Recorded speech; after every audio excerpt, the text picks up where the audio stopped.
altitude 2,000 feet. Range 12,000 feet. As this is Discovery's maiden voyage, Commander Hartsfield will land on the long runway at Edwards Air Force Base in California.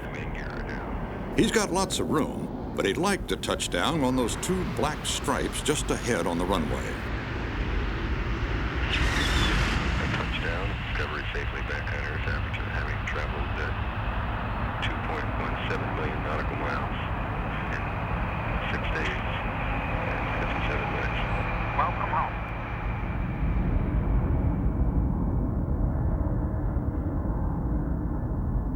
Discovery rides back to Florida atop NASA's 747. With 4 orbiters in the fleet, new astronauts are needed. Thousands of candidates apply. Few make it. Okay, check your body position. Bail up, bail up, bail up. Hook is down! And keep on walking. Woo! Although some are pilots, many are engineers, medical doctors, and scientists.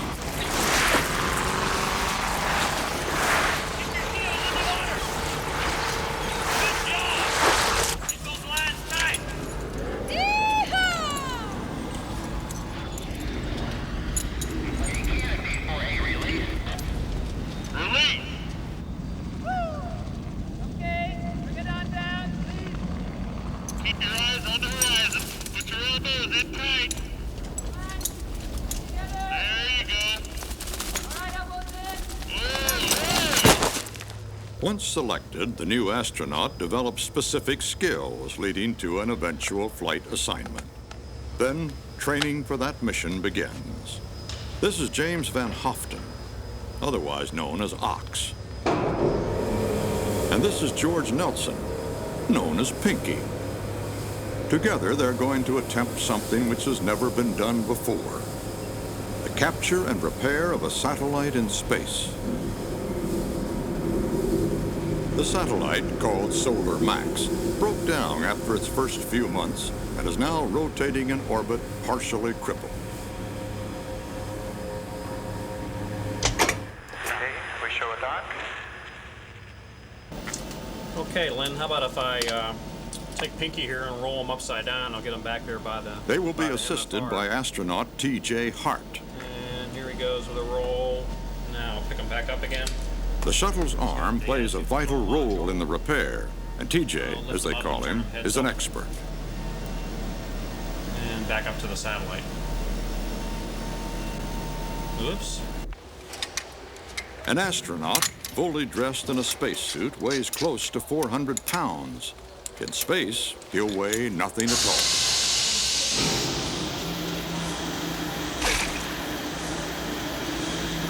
Pinky and Ox practice the repair in a tank at Johnson Space Center. It's the closest one can come on Earth to weightlessness.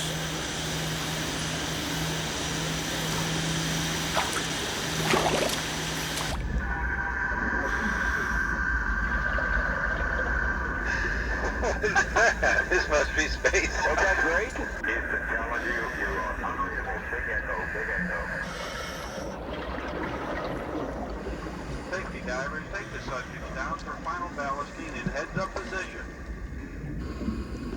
Sam, I want to bring the pressure down on T1. Okay, and I'm about ready to jump out of foot restraints here and do a check flight. On Pinky's back is a mock-up of the Manned Maneuvering Unit, a one-man spacecraft that will propel him away from the shuttle and over to the ailing satellite.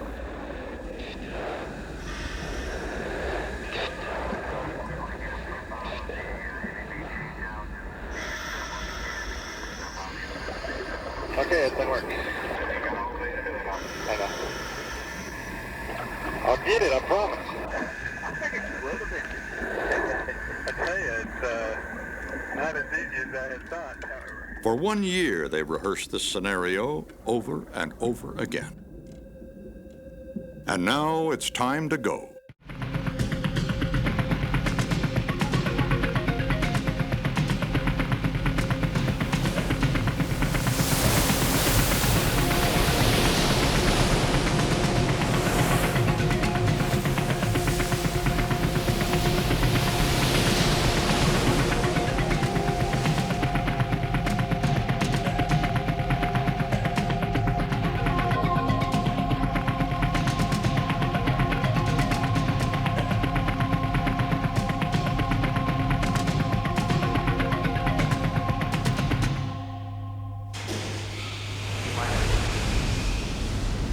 seconds. T-minus 17, 16, 15, 13, 12, 11, 10. You're good. Remain engine start. 8.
The bees are part of a student experiment.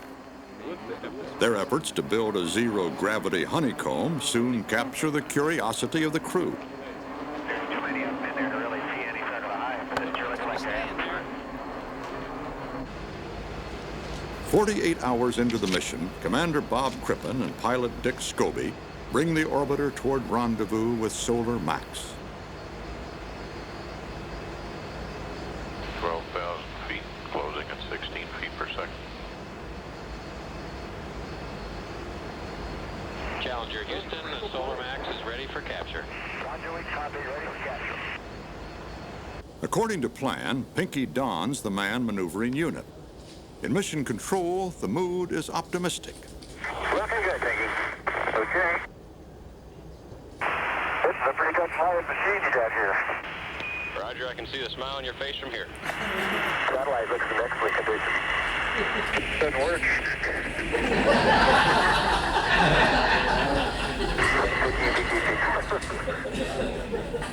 Thank you, Rita.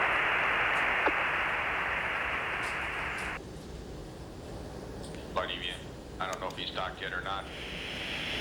The Jaws didn't fire. EVA, Jaws didn't fire. Do you have a... They did again, it didn't fire again. Okay, didn't fire again. Apparently the trunnion pin adapter did Go not ahead. latch properly. No joy there. The orbiter backs away. To make matters worse, the satellite is now tumbling and losing power. Throughout the night, the flight team concentrates on finding a solution.